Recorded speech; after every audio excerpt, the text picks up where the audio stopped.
Recently, the media has been flooded with one thing in particular: immigration. Immigration is defined by the English Oxford Dictionary as the action of coming to live permanently in a foreign country. From Twitter to protests, we have been seeing the word immigration everywhere. The 14th Amendment grants anyone who is born in the United States citizenship, but is this going to change? Are immigrants real Americans? And how does immigration change our standards for what it means to be an American? The United States and Canada are the only developed countries in the world that still have birthright citizenship. Every other country that had it has gotten rid of it. From a practical policy standpoint, it would be a disaster to eliminate birthright citizenship in the U.S. It would be devastating. It would redefine what it means to be an American. You would have literally millions of people born in the U.S. who have lived their entire lives in the U.S.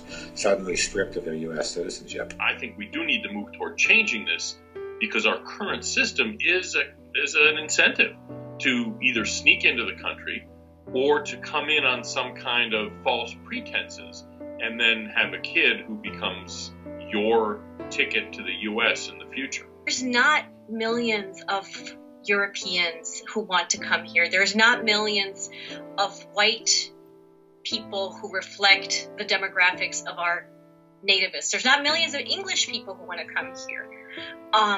So the fact that immigration has come in different waves and has changed over time means that the color and the culture and the religion and the background of the people who come to this country has changed over time.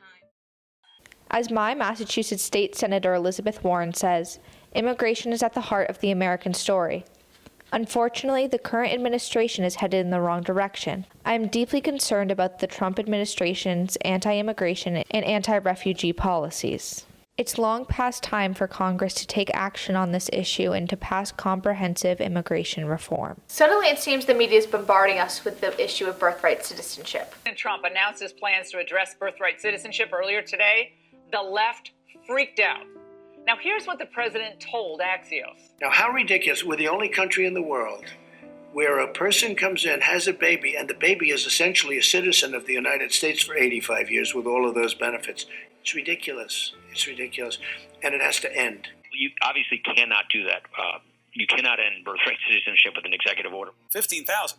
That's double the figure that the Pentagon officials said would be operating there. If it does reach that figure, because you never know with the president, if he's just saying it or if it means something, that would be more than our number of troops in Afghanistan, 3 times the size of our presence in Iraq. President Trump says a new Republican majority will get to work on things like birthright citizenship. But the big issue here that you have to look at is the reason we're in this position in the first place. And that's because Democrats in Congress have failed to help fix our broken immigration system. And the president is looking at all options, and he'll make a decision ultimately about what's best to secure our border and to maintain law and order in our country. Politicians have brought up the idea of ending this in order to stoke anti-immigration fears. But is birthright citizenship an issue actually worth talking about?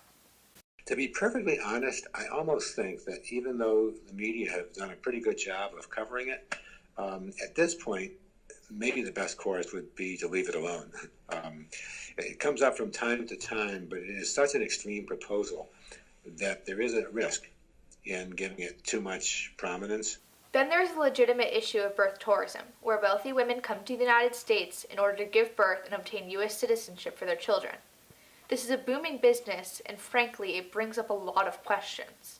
The mid-range agencies charge about $25,000. After adding the cost for the visa application, air tickets, and the cost of the hospital room, an extra $6,500 will be added per mother. They're here just to get American citizenship for their baby. As soon as they secure a U.S. birth certificate and passport for their newborn, they'll fly home to China, having spent as much as $30,000 on airfare, lodging, and medical expenses. The act of being able to come to America to find permanent residence for you and your children is something that is extremely special. Each year, millions of people flee their homelands with the hope for a better future for themselves and their families. That hope is the growth that has fueled our country for hundreds of years. The United States of America does not exist without immigrants. But is it possible for an executive order to overrule the 14th Amendment and change this? And if that change were to occur, what would America look like? Is the threat to end birthright citizenship something that will have an impact on America's future? Only time will tell.